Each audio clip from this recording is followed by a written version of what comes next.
Dans cette séquence vidéo, nous allons découvrir ce qu'est l'analyse combinatoire et plus précisément le dénombrement. Ne t'es-tu jamais demandé comment nous faisions pour compter le nombre d'éléments d'un ensemble fini?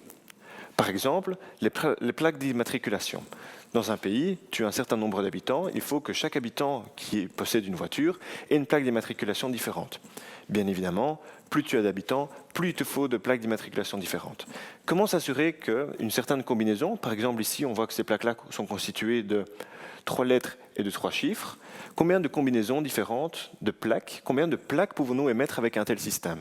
Est-ce suffisant pour le pays ou faut-il rajouter par exemple un symbole supplémentaire ou une 4e lettre ou un 4e chiffre? Un exemple qui te parle peut-être plus est celui du cadenas. Tu as sûrement un vélo et pour l'attacher, tu disposes par exemple d'un cadenas comme ceci, qui possède 1, 2, 3, 4, 5 roulettes, et sur chacune des roulettes, tu as les 10 chiffres. La question est, combien de codes différents je peux avoir avec ce cadenas? Sachant que nous avons 5 chiffres de 0 à 9, lorsque tu attaches ton vélo avec ce cadenas, tu as le choix entre 100 000 codes. Tu as 100 000 codes possibles avec ce cadenas, et tu peux en choisir un parmi ceux-là. Un exemple plus important, celui des plaques par exemple, est le nombre de plaques d'immatriculation belges. Nous savons que nous sommes à peu près 10 millions en Belgique, et les plaques belges sont constituées de la façon suivante. Il faut 3 lettres suivies de 3 chiffres. Est-ce que ceci est suffisant? Eh bien, tu pourras le calculer toi-même en fin de séquence vidéo. Il y a 17 576 000 plaques. C'est donc suffisant pour tous les habitants de la Belgique. Il n'y a pas d'inquiétude à avoir, du moins pour le moment. Mais tu te doutes bien que nous n'avons pas compté le nombre différent de plaques à la main. Il existe en fait des méthodes de comptage des éléments, et ceci est en fait regroupé dans ce qu'on appelle l'analyse combinatoire. C'est une branche des mathématiques un petit peu particulière, qui s'intéresse, comme je viens de le dire, aux méthodes de comptage des éléments. Ce ne sont pas l'étude de fonctions, comme tu as pu le voir avec les fonctions sinus et cosinus, mais ça n'en reste pas moins une branche des mathématiques. Alors la question c'est, comment élaborer une méthode de comptage simple? On se doute qu'on pourrait énumérer toutes les possibilités, mais dans ce cas-ci, j'en ai plus de 17 millions. Ça me prendrait un temps fou, ce n'est absolument pas réalisable. Pour ce faire, je te propose de parcourir un exemple. Imagine que ce soir, tu te rendes à une soirée et tu te demandes, comment je vais m'habiller, mais surtout, de combien de façons différentes je peux m'habiller. Alors pour ce faire, tu rentres chez toi, tu ouvres ta garde-robe et tu vois que tu as 3 chapeaux et 2 paires de lunettes. Tu pourrais par exemple choisir de porter ce chapeau avec cette paire de lunettes ou cette paire de lunettes-là avec ce chapeau melon. Tu as plein de possibilités et ce qui nous intéresse ici, c'est de savoir combien. Comme c'est un problème ici à 2 dimensions, nous devons choisir un chapeau et une paire de lunettes. Le plus simple est de faire un tableau. Je reprends ici mon choix de chapeau, j'ai 3 chapeaux, et ici mon choix de lunettes. Et pour énumérer toutes les possibilités, je vais simplement combiner. Je vais prendre ce chapeau-là avec ces lunettes-ci, et je ressemblerai plus ou moins à ça. Si je prends le chapeau melon avec ces lunettes, j'obtiens ce résultat. De même, si je prends ces lunettes avec ce chapeau, voici le résultat que ça donne. Là, j'ai fait toutes les combinaisons possibles avec cette paire de lunettes-ci. Je recommence avec cette paire de lunettes-là. Je prends ce chapeau, cette paire de lunettes, ça me donne ceci. De même, avec le chapeau melon, toujours ces lunettes-là, ça me donne ceci. Et je peux recommencer avec ces lunettes, mais en prenant ce chapeau-ci, j'ai ceci. Donc, combien ai-je de possibilités de m'habiller si j'ai 3 chapeaux et 2 lunettes? J'en ai 1, 2, 3, 4, 5 et 6. J'ai 6 tenues possibles pour ma soirée. Mais tu sais que plutôt que de compter les éléments à la main comme je l'ai fait, tu peux connaître facilement le nombre d'éléments que tu as dans un tableau. Tu sais en effet qu'il y a 2 lignes et 3 colonnes. Autrement dit, 2 fois 3, ça me donne le nombre d'éléments que j'ai dans mon tableau. Mes 6 tenues possibles, c'est 2 lignes fois 3 colonnes, soit 6 tenues possibles. Mais ce que tu peux remarquer, c'est que ces 3 colonnes correspondent à mes 3 choix de chapeaux, ce que je note ici. De même, mon nombre de lignes correspond à mes 2 choix de lunettes, ce que je note ici. Et on remarque qu'en faisant le produit du nombre de chapeaux par le nombre de lunettes, j'obtiens mon nombre de tenues possibles. Autrement dit, il n'était pas nécessaire de faire tout ce tableau. Je n'avais qu'à savoir que, j'ai 3 chapeaux, j'ai 2 paires de lunettes, je multiplie l'un par l'autre, j'ai mon nombre de tenues possibles. Ceci te paraît normal, parce que nous avons le choix entre un chapeau et le choix entre 3 chapeaux et 2 paires de lunettes. Nous avons un choix de chapeau à faire et un choix de lunettes à faire. Ceci se porte bien à une représentation dans un tableau. Mais si nous avions un 3e choix, par exemple, quel type de moustache porter, par exemple, on se doute bien que la représentation dans un tableau serait plus compliquée. Ce que je te propose, c'est de voir si cette méthode-ci fonctionne quand on a un 3e choix. Imaginons, ta soirée s'est très bien passée, tu l'as fait au niveau de la bourse, et tu te dis, OK, maintenant je vais rentrer, je vais prendre un petit vélo, et je vais faire le tour de Bruxelles pour un peu m'oxygéner. Comme tu es un bon cycliste, tu es obligé de prendre les pistes cyclables. Alors tu regardes un peu quelles pistes cyclables tu as disponibles en Bruxelles. Tu pars de la bourse, et tu as 2 pistes cyclables pour te rendre jusqu'au Parlement européen. Du Parlement européen, tu te dis, j'irais bien visiter la basilique. Pour ce faire, tu as également 2 choix de pistes cyclables possibles. Mais tu aimerais finir ton tour par le Palais Royal, et pour aller de la basilique au Palais Royal, tu as cette fois 3 pistes cyclables possibles. Ce qu'on va essayer de faire, c'est de voir si la méthode utilisée pour les chapeaux et les lunettes fonctionne. Nous allons appliquer. On se rappelle que la méthode vue pour les chapeaux, nous avons multiplié le nombre de chapeaux, c'est-à-dire 3, par le nombre de lunettes disponibles, c'est-à-dire 2. Nous allons faire ici la même chose, sauf qu'à la place d'avoir 3 chapeaux, nous aurons par exemple ici 2 pistes cyclables. Pour représenter ça, je vais faire apparaître ici 3 petites cases. Dans chacune des cases, je mettrai le nombre de choix possibles, c'est-à-dire le nombre de pistes cyclables. Dans les prochaines séquences vidéo, j'utiliserai énormément cette petite case. C'est un formalisme que je t'invite à te familiariser avec. Tu verras, c'est très pratique et ça va te simplifier la vie. Donc nous regardons. Entre la bourse et le Parlement, j'ai 2 pistes cyclables. Je note donc 2 ici. Entre le Parlement européen et la basilique, j'ai 2 pistes cyclables. Je note 2. Entre la basilique et le Palais Royal, j'ai 1, 2, 3 pistes cyclables. Je note ici 3. Ensuite, nous avons vu qu'il convenait de multiplier ces éléments entre eux, 2 fois 2 fois 3. Et si la méthode fonctionne, j'aurai ainsi 12 trajets possibles. Mais est-ce que ceci est vrai? Nous avons testé la méthode sur un tableau. Là, il n'y avait pas de doute, le résultat était vrai. Mais est-ce que ce résultat est vrai quand j'ai 3 opérations? Je dois choisir 3 fois quelle piste cyclable je vais prendre et j'ai chaque fois plusieurs choix. Ce que je te propose, c'est pour vérifier que j'ai bien 12 trajets possibles, nous allons compter le nombre de trajets que je pourrais prendre. Combien de choix de trajets ai-je pour visiter Bruxelles selon ce parcours? Pour ce faire, je vais numéroter chacune de mes pistes cyclables. Alors voilà, je pars de la bourse, je pourrais prendre la piste cyclable A. Arrivé au Parlement européen, la piste cyclable C. Et de la basilique jusqu'au Palais Royal, je pourrais prendre la piste cyclable E. Ça me donnerait le trajet A, C, E, comme je le note ici.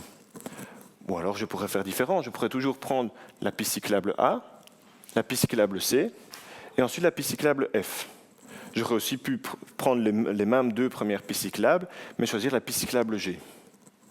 Ce que je pourrais faire aussi, c'est toujours prendre la piste cyclable A, mais cette fois, pour aller du Parlement à la basilique, prendre la piste cyclable D. Et ensuite, je vais choisir la piste cyclable E. Je pourrais répéter ce raisonnement avec la piste cyclable F, et de même pour la piste cyclable G, où j'aurais pris la piste cyclable A, la piste cyclable D, et ensuite la piste cyclable G, ce que je note ici, A, D, G. Tout ceci, c'est en considérant que je commençais par la piste cyclable A. Je peux refaire le même raisonnement en commençant par la piste cyclable B. Je viens à la piste cyclable B, je prends la piste cyclable C, et ensuite la piste cyclable E. C'est un choix possible, c'est le choix B, C, E. Je pourrais refaire pareil, toujours prendre la piste cyclable B, la piste cyclable C, et puis aller tout droit entre la basilique et le Palais Royal.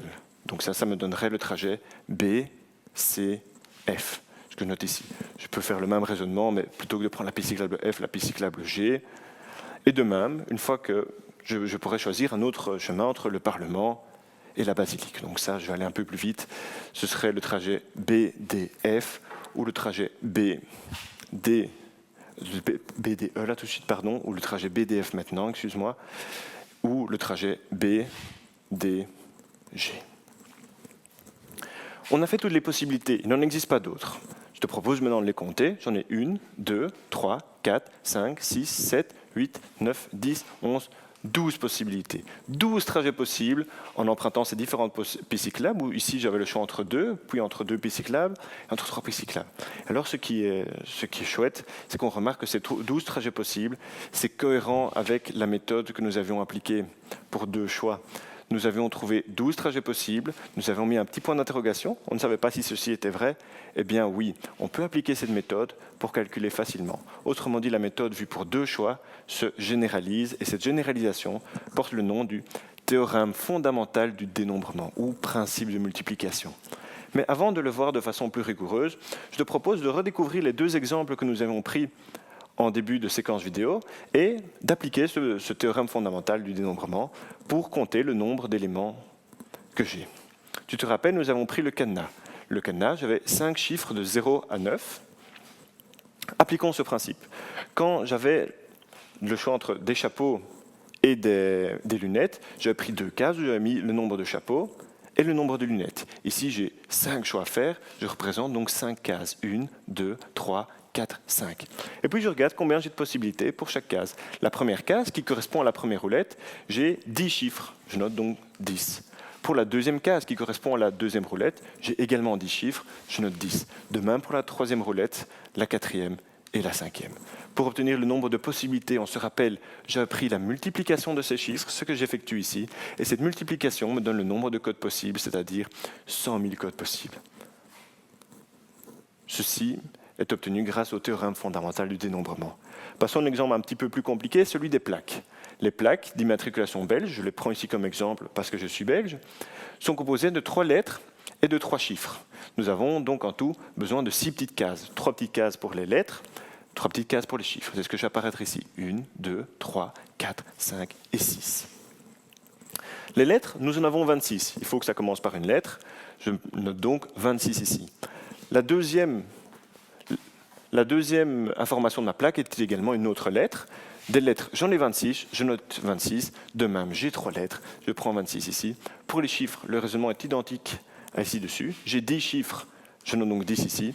10 chiffres pour l'avant-dernière case et 10 chiffres pour la dernière case. Combien j'ai de plaques d'immatriculation belge ? Je multiplie ces chiffres entre eux et ça me donne 17 576 000 plaques possibles. On a vu que grâce au principe du dénombrement, théorème fondamental du dénombrement, je parviens à compter le nombre de plaques. Et là, je suis content parce que j'en ai un peu plus de 17 millions. Or, nous ne sommes qu'à peu près 10 millions en Belgique. Pour l'instant, c'est rassurant. Nous pouvons garantir que chacun des habitants peut avoir sa plaque d'immatriculation propre. Avant de généraliser ce principe, je te propose d'ouvrir une petite parenthèse de quelque chose que nous n'avons pas encore parlé et dont tu devrais être vigilant. Il s'agit de la notion de dépendance et indépendance. 2 événements sont dits dépendants si le premier événement influe sur le deuxième. Inversement, 2 événements sont dits indépendants si le premier événement n'a aucune influence sur le deuxième. Regardons d'abord 2 événements indépendants. Imagine, lundi, tu joues au loto, à la loterie, et tu gagnes. Et puis mardi, tu rejoues à la loterie et tu gagnes. Le fait que tu as gagné 2 jours de suite, ces 2 événements en fait sont indépendants. Je m'explique. Lundi, tu as joué à la loterie, tu as gagné. Ok. Tu as choisi de rejouer mardi. Le fait que tu as gagné lundi n'influe pas sur tes chances de gagner le mardi. En gros, ces 2 événements sont indépendants. Ces événements sont bien dit indépendants parce que le fait que tu as gagné lundi n'influe pas sur le fait que tu peux gagner mardi. Il y a un autre type d'événements qui s'appelle les événements dépendants. Les événements dépendants, c'est quand le premier événement influe sur le deuxième. Par exemple, s'entraîner et courir plus vite. Si tous les jours, tu t'entraînes à la course à pied, c'est normal qu'avec les jours, tu cours de plus en plus vite. Le premier événement serait s'entraîner, alors que le deuxième serait courir plus vite. On voit bien que courir plus vite dépend de la façon dont tu t'entraînes. Autrement dit, ces événements sont dépendants. Jusqu'ici, nous avons toujours considéré des événements indépendants. En effet, le fait d'avoir choisi un chapeau ne t'imposait aucune restriction sur le choix des lunettes. Il y a peut-être des restrictions esthétiques, mais ça, je te laisse voir, mais ce n'était pas le cas ici. Je pouvais choisir n'importe quel chapeau et ensuite n'importe quelle lunette. Pour voir un peu la notion d'événement dépendant, je te propose de reprendre l'exemple des plaques d'immatriculation belges, mais légèrement modifiées. Donc, pas vraiment les plaques d'immatriculation belges. Je demande 3 lettres comme d'habitude, mais cette fois, les 3 lettres doivent être différentes. Et ça, on va voir que ça implique que les événements sont dépendants. Ensuite, je demande toujours 3 chiffres. Donc, j'ai toujours besoin de 6 petites cases, qui sont ici, 1, 2, 3, 4, 5, 6. Ma première lettre, j'ai le choix pour tout l'alphabet. L'alphabet compose 26 lettres, je note 26 dans ma première case. Mais c'est là que la dépendance intervient. Je demande 3 lettres différentes, c'est-à-dire j'ai un sac avec 26 lettres et j'ai été en piocher une. Il m'en reste plus que 25, je n'ai plus que 25 lettres, ce que je mets ici. Si je mettais 26, ça veut dire que je pourrais avoir potentiellement 2 fois la même lettre ici. Or, ce n'est pas ce qu'on me demande. Les lettres doivent être différentes. Au début, j'ai le choix entre 26 lettres, mais après, je n'ai le choix que plus entre 25, comme j'en ai déjà utilisé une ici. De même, pour ici, j'ai déjà utilisé une première lettre, une deuxième lettre. Il ne m'en reste plus que 24 lettres si je veux que toutes les lettres soient différentes. J'ai donc 26 fois 25 fois 24 lettres différentes. Parce que, les lettres doivent être différentes. J'avais un grand sac, j'en ai déjà pioché 2, j'en avais 26 à la base, il ne me reste plus que 24, il me reste 24 lettres différentes. J'insiste un peu, mais c'est parce que cette notion d'événement dépendant est fondamentale. Tu la retrouveras énormément quand on verra ensemble les probabilités. Ensuite, il faut mettre 3 chiffres, et là, on n'a pas d'indication, les chiffres ne doivent pas être différents, donc j'ai d'abord 10 chiffres, puis 10 chiffres, puis 10 chiffres, comme précédemment. Pour reconnaître le nombre de plaques possibles selon cette configuration, j'effectue la multiplication, et ceci me donne 15 600 000 plaques. C'est presque 2 millions de plaques de moins que nous avions dans le cas où les 3 lettres pouvaient être identiques. Maintenant que tu as un peu une idée de ce qu'est la dépendance et l'indépendance d'événements, je te propose de passer à la généralisation du théorème fondamental du dénombrement, que l'on appelle aussi, parfois je le rappelle, principe de multiplication. Avant d'en venir avec des formalisations, reprenons l'exemple des chapeaux et des lunettes. Nous avions une première opération qui était choisir un chapeau. Nous avions 3 choix. Ensuite, la deuxième opération était choisir une lunette. Nous avions 2 choix. C'est ce que je note ici avec un petit peu plus d'abstraction. Nous avons une première opération qui consistait à choisir un chapeau que nous pouvions faire de N1 façon différente. Ici, N1 vaut 3. Une seconde opération, choisir une paire de lunettes. Nous avons 2 façons différentes de choisir une paire de lunettes, où je prends la première, ou je prends la deuxième. Et ici, tu le vois, j'ai généralisé ça à K opérations. Par exemple, dans le cas de la visite de Bruxelles, K vaudrait 3. J'ai dû choisir 3 fois un ensemble de pistes cyclables. On se rappelle que pour connaître le nombre de vêtements totaux, j'avais multiplié les différentes façons différentes entre elles, ce que je note ici. Et en gros, le nombre de façons de m'habiller était donné par le nombre de chapeaux que j'avais disponibles, N1, multiplié par le nombre de lunettes que j'avais disponibles, N2. N1 fois N2, c'est ce qu'on retrouve ici. Ici, on multiplie jusqu'à NK, ou ici ce serait N2, N3, N4, N3, N4, N5, jusqu'à NK, parce qu'on a simplement généralisé le principe, mais ça ne doit pas te faire peur, ça ne change absolument rien. Tout ce que ça dit, c'est que l'opération globale qui est constituée de plein de sous-opérations, une première, une deuxième, etc., jusqu'à la KM, où chacune de ces opérations peut s'effectuer de N1, N2, jusqu'à NK façons différentes, eh bien, l'opération globale constituée de toutes ces opérations peut se faire de N1 fois N2 fois N3, etc., jusqu'à NK, façon différente. Ceci est donc le principe fondamental du dénombrement. Je te demande de bien comprendre ce principe, de bien l'assimiler, de comprendre d'où il vient, pourquoi nous effectuons une telle multiplication, car nous l'utiliserons dans toutes les séquences vidéo traitant à l'analyse combinatoire. C'est vraiment important que tu ancres ça dans ta tête. Je te remercie pour ton écoute et je te dis à bientôt sur une prochaine vidéo dans Clipedia.